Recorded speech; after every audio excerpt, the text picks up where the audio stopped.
अगर किसी को स्ट्रोक आता है तो पहले 5 घंटे कितने महत्वपूर्ण हैं, आज हम ये जानने की कोशिश करेंगे।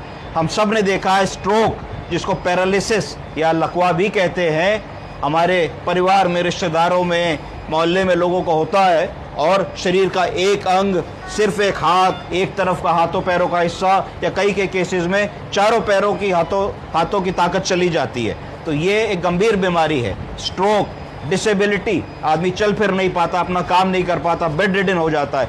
क्या हम कुछ ऐसा जान सकते हैं, समझ सकते हैं, कर सकते हैं जिससे स्ट्रोक अगर आ भी जाए तो पहले 5 घंटों में क्या ऐसा करें कि स्ट्रोक एकदम ठीक हो जाए?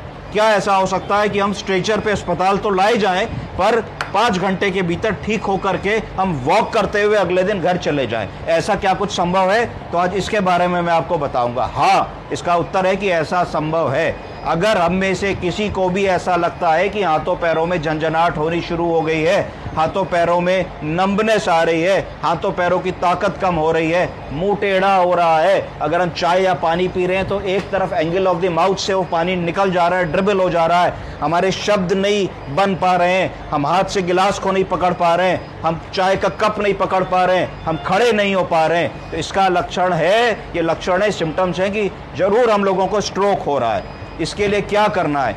बिना 1 मिनट का समय गवाए हम लोगों को किसी भी बड़े अस्पताल की तरफ रवाना होना है जहां पे स्ट्रोक का इलाज होता है। स्ट्रोक के इलाज में क्या क्या ज़रूरी है? जैसे ही आप वहां जाएंगे तो देखा जाएगा कि आपका सीटी स्कैन में ब्रेन के अंदर ब्लीडिंग है या क्लॉट है। अगर क्लॉट है तो उसको कहा जाएगा कि इस्केमिक स्ट्रोक है। क्लॉट के कारण ब्रेन के अंदर इतना बड़ा क्लॉट फंस गया है, क्लॉट की वजह से ब्लड आगे नहीं जा रहा, ब्लड नहीं जा रहा तो ब्लड के साथ ऑक्सीजन नहीं जा रही है और ब्रेन का वो हिस्सा डैमेज हो रहा है। तो जो ब्रेन के न्यूरॉन्स होते हैं वो हज़ारों लाखों न्यूरॉन्स प्रति मिनट मरने लगते हैं, जिसके कारण उनके फंक्शंस जो होते हैं वो जाने लगते हैं। तो तुरंत क्या करते हैं वहाँ पे इंटरवेंशनल रेडियोलॉजी वाले डॉक्टर साहब बिना चीड़-फाड़ के, बिना चीरा लगाए मिनटों में आपके ब्रेन तक घुस जाते हैं एक कैथेटर के माध्यम से और उस क्लॉट को खींच लाते हैं। और यदि ये सारा काम 4 से 5 घंटे के भीतर हो जाए, इस प्रोसीजर में तो 10 ही मिनट लगेंगे। अगर आप सही समय पे अस्पताल में आ जाएं, सही समय पे सीटी हो जाए, सही समय पे आपका क्लॉट खिंच जाए तो आपके ब्रेन में डैमेज रुक जाएगा और डैमेज रुक जाते ही ब्लड सर्कुलेशन रिस्टोर होगा और आप कुछ ही घंटों में आपकी चेतना जो चली गई थी, हाथों पैरों की ताकत चली गई थी, वो वापस आ जाएगी। आपके इंटरेस्ट के लिए बताऊंगा कि किस रूट से जाएंगे। तो जांग में एक आर्टरी होती है फीमोरल आर्टरी। फीमोरल आर्टरी के थ्रू सिर्फ एक छोटी सी सुई लगेगी, उस सुई के थ्रू एक कैथेटर हम एडवांस करेंगे, वहां से हम जाएंगे एक्सटर्नल इलियक आर्टरी में। कहाँ जाएंगे?